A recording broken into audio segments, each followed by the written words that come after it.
কামাখ্যা বরদে দেবী নীল পর্বত বাসিনী তং দেবী জগৎমাতে জনিমুদ্রে নমস্তে। ওম ক্লিং কামাখ্যায় বিময়ে ধীমহি তন্ন কামাখ্যা প্রচোদয়াৎ। আজকে বলবো দেবী কামাখ্যা নিয়ে। যেহেতু সামনে অম্বুবাচী, সেই নিয়ে কিন্তু আজকের প্রোগ্রামটা আমি আপনাদের সামনে তুলে ধরব। কামাখ্যা দেবীর এই দিনই, যেদিন অম্বুবাচী পড়বে, সেই দিনই জগন্নাথ দেবের স্নান যাত্রা। এই সময় তো পুজো আচ্ছা অনেকেই করেন না, তো স্নান যাত্রা কি হবে কি হবে না সেই নিয়েও কিন্তু আলোচনা থাকবে, দেখতে থাকবে।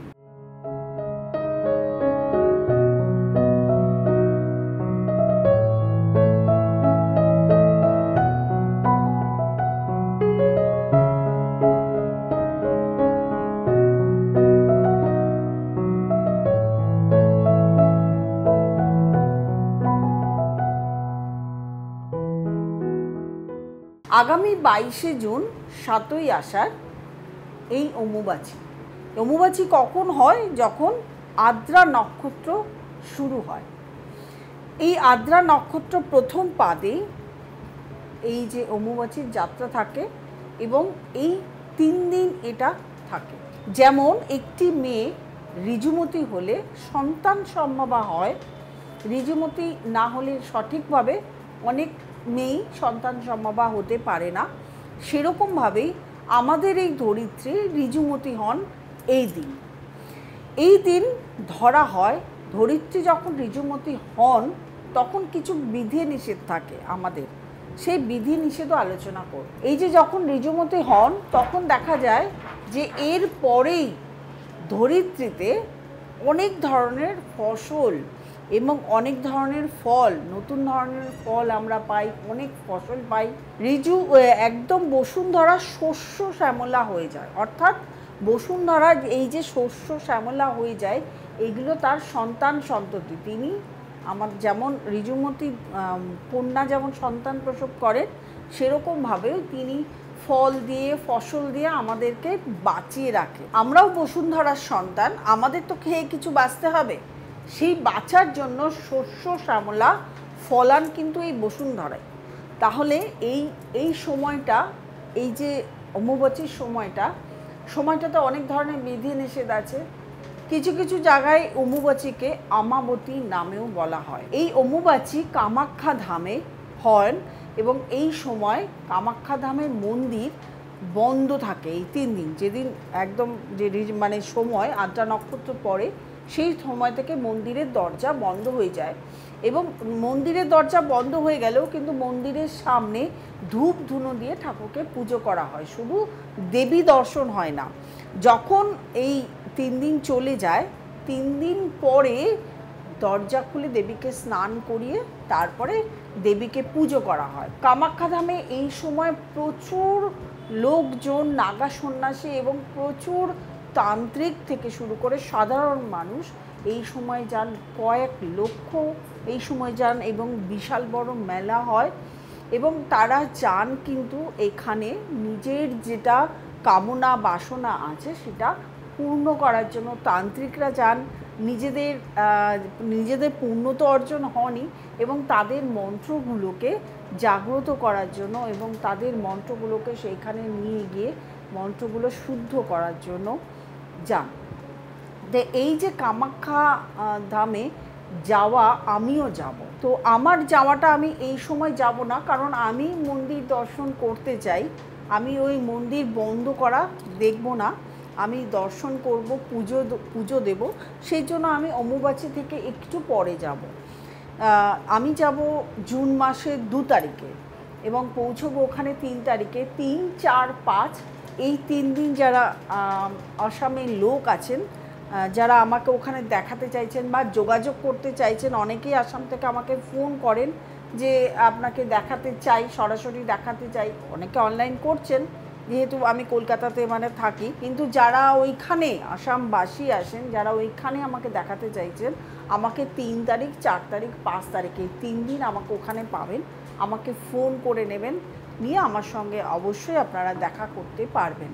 এবং যাদের আছেন যে অনেকেই কামাখ্যা ধামে কাজ করাতে চান, পুজো দিতে চান, যারা পুজো দিতে চান তারাও যোগাযোগ করবেন।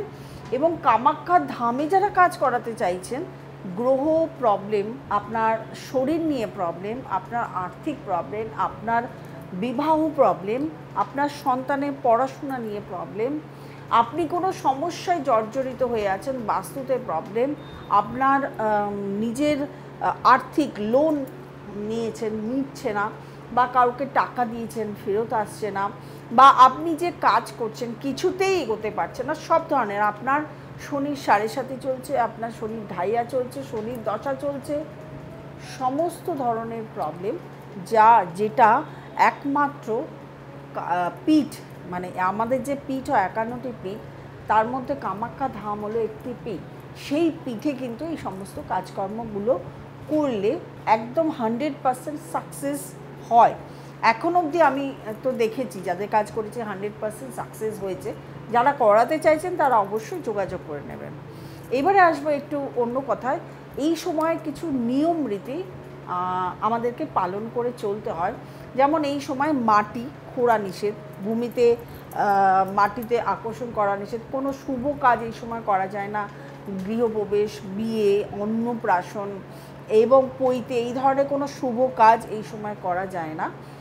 কিন্তু দেখা যাচ্ছে যে এই সময় জগন্নাথ দেবের স্নান যাত্রা পড়েছে। স্নান যাত্রা কিন্তু নিত্যকর্মের মধ্যে পড়ে, কারণ আপনি স্নান না করলে, আপনি স্নান করে পুজো দেওয়া, খাওয়া, এগুলো নিত্যকর্ম, আপনার ডেইলি অফিস যাওয়া এগুলো নিত্যকর্ম, আপনার ব্যবসাস্থলে যাওয়া যেগুলো নিত্যকর্ম, সেই নিত্যকর্মের মধ্যেও কিন্তু জগন্নাথ দেবের স্নান যাত্রা পড়ে। সেই জন্য জগন্নাথ দেবের স্নান যাত্রা কিন্তু যেরকম সময় সেরকম সময় স্নান যাত্রা হবে। নিত্যকর্ম কোনোটাই বাদ যাবে না।